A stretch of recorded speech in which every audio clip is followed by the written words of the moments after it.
اعوذ باللہ من الشیطان الرجیم بسم اللہ الرحمن الرحیم رب اشرح لی صدری ویسر لی امری واحلل عقدۃ من لسانی یفقہوا قولی۔ اللہ تعالیٰ سے امید اور خواہشات کا بیان۔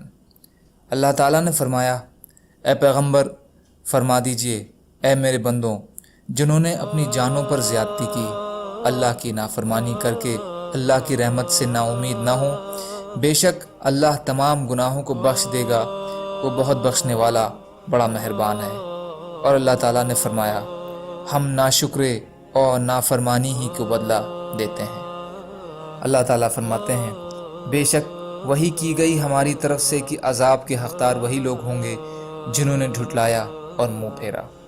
اور اللہ تعالیٰ نے فرمایا، اور میری رحمت نے ہر چیز کو گھیر لیا ہے، یعنی دنیا میں ہر ایک پر حاوی اور غالب ہے، لیکن آخرت میں یہ صرف اللہ سے ڈرنے والوں کے لیے ہوگی۔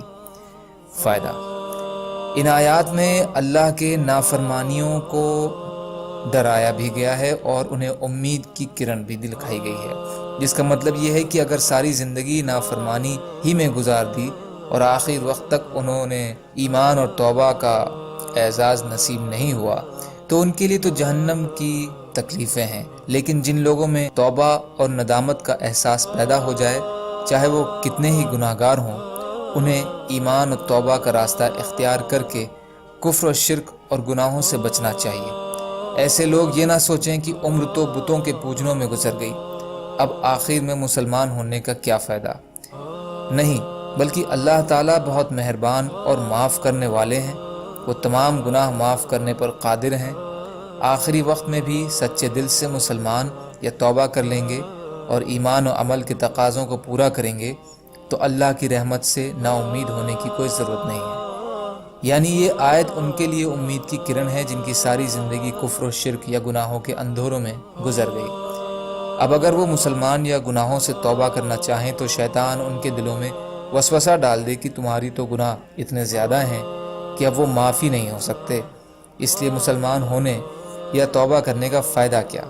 اللہ تعالیٰ نے فرمایا، یہ شیطانی وسوسہ ہے، تم اللہ کے در پر آؤ تو صحیح، اس کی رحمت کا دروازہ تمہیں اپنی آغوش میں لینے کے لیے ہر وقت کھلا ہے۔ اس آیت کا یہ مطلب نہیں ہے کہ جو عام لوگ سمجھتے ہیں کہ اللہ اور رسول صلی اللہ علیہ وسلم کے ماننے کے دعووں کے ساتھ اس کی ہدایت اور تعلیمات کی مٹی پلید کرتے رہو، اس کی حدوں اور قاعدوں کو پامال کرتے رہو اور دیدہ دلیری کے ساتھ اس کی نافرمانی کرتے رہو اور اپدیش و نصیحت کرنے اور اللہ کا خوف یاد دلانے پر پوری ڈٹائی سے کہہ دو کہ کوئی پریشانی والی بات نہیں، اللہ تو بہت مہربان اور بڑا معاف کرنے والا ہے۔ اللہ کے خوف اور اس کے عذاب سے یہ بے نیازی بڑی خطرناک چیز ہے، ایسے خوش گمانوں کے لیے اس کا عذاب بھی دردناک ہے۔ اللہ کی رحمت کی امید رکھنا بے شک ضروری اور ایمان کا حصہ ہے۔ اللہ کی رحمت سے مایوسی یقیناً کفر ہے اور گمراہی ہے، لیکن امید کے لیے کوئی بنیاد بھی تو ہونی چاہیے۔ ایک شخص کڑوے پھل کے بیج کو بو کر امید رکھے کہ اس کے باغ میں میٹھے پھل پیدا ہوں گے، لوگ ایسے امید نہیں، حماقت اور خلل دماغ کہیں گے۔ ایک شخص پڑھے لکھے اور محنت کیے بنا یہ امید اپنے دل میں پال لے کہ وہ ڈاکٹر، انجینئر یا سائنٹسٹ، بڑا تاجر یا بہت بڑا انڈسٹریلسٹ بن جائے گا، کیا ایسی بے بنیادی امید کے پورے ہونے کی کوئی امید کی جا سکتی ہے؟